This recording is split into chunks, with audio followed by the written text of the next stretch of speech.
মৃত্যুর জন্য লড়াই করে স্যালমন ফিশ। জন্ম হয় মিঠা জলের নদীতে এবং যখন বড় ও শক্তিশালী হতে শুরু করে সে বেশিক্ষণ নদীতে থাকতে পারে না, কারণ তার শরীরে এক বিশেষ পরিবর্তন শুরু হয়, মানে স্যালমনের জীবনচক্র। এই সময় তার গিলস, কিডনি এবং শরীরের লবণ নিয়ন্ত্রণ ব্যবস্থা বদলে যায়। এজন্য মিঠা পানি ছেড়ে হাজার কিলোমিটার দূরে নোনা সমুদ্রে চলে যায়। বছরের পর বছর সমুদ্রে শক্তি সঞ্চয় করে।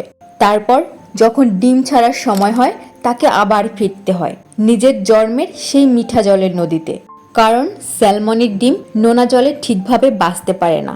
নদীতে ফেরার সময়টাই হয় সব থেকে ভয়ঙ্কর।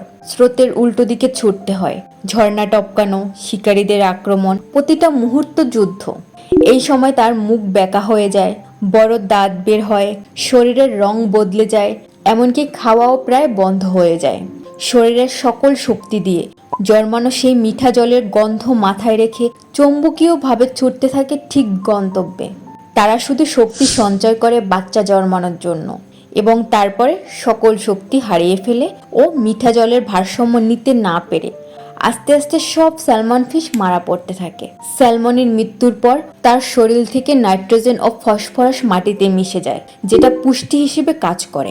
গাছ বড় হয়, পোকামাকড় ও পাখিদের খাবার যোগায়, পুরো বন নতুন জীবন ফিরে পায়। অর্থাৎ স্যালমন শুধু নিজের জন্য বাঁচে না, সে পরবর্তী প্রজন্মের জন্য সংগ্রাম করে যায়।